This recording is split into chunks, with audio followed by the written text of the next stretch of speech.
ഞങ്ങളിവിടെ ഇരുന്നോട്ടെ ഇത്തിരി നേരം. ഇരുന്നോ. വാ.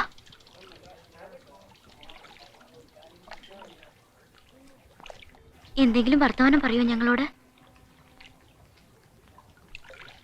ഒരുപാട് അടുപ്പമുള്ളവരെ പോലെ നമുക്കെന്തെങ്കിലും സംസാരിക്കാം.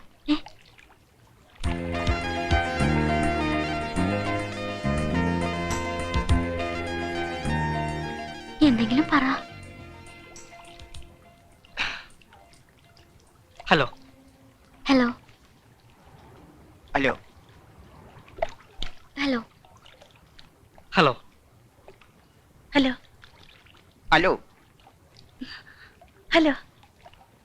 എൻ്റെ പേര് മിനി, ഇതെന്റെ friend Shyama. Hello hello hello hello. ഞങ്ങൾ രണ്ടുപേരും സെന്റ് പോൾസിൽ ഫൈനൽ ബികോമിന് പഠിക്കുക. Hello hello. അവന്മാരെ വിശ്വസിക്കരുത്, അവര് രണ്ടുപേരും കള്ളന്മാരാ. അതിലാ താടി വെച്ചവനാണ് ഭയങ്കര കള്ളൻ.